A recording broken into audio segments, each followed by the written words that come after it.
ამას თქვა სულზე, რომელიც უნდა მიეღოთ მასში მორწმუნეებს. რადგან ჯერ არ იყო სულიწმინდა, რადგან იესო ჯერ არ იყო განდიდებული. ამიტომ ბევრი ხალხიდან, ვინც მოისმინა ეს სიტყვები, ამბობდა, ეს ნამდვილად წინასწარმეტყველი არის. სხვები ამბობდნენ, ეს არის ქრისტე. სხვები კი ამბობდნენ, განა გალილეიდან მოდის ქრისტე. ხომ წერილში ნათქვამია, რომ ქრისტე მოდის დავითის თესლიდან და ბეთლელემიდან, იმ სოფელიდან, სადაც იყო დავით.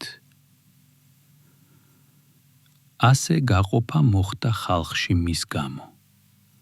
ზოგიერთი უნდოდა მისი დაჭერა, მაგრამ ვერავინ შეეხო მას. დაბრუნდნენ მსახურები მთავარმუღლებთან და ფარისევლებთან თან და კითხეს მათ, რატომ არ მოიყვანეთ იგი? მიუგეს მსახურებმა, არასოდეს ულაპარაკია კაცს ასე, როგორც ამ კაცმა.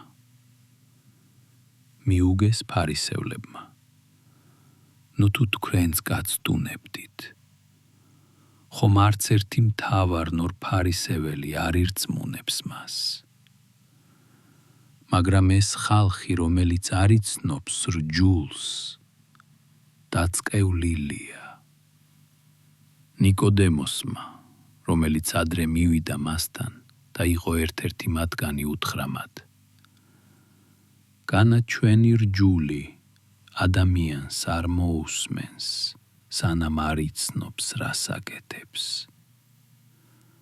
მიუგეს მათ და თქვეს,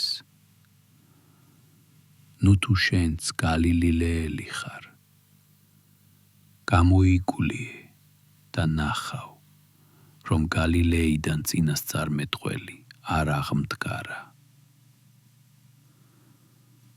და ყველანი წავიდნენ თავიანთ სახლებში.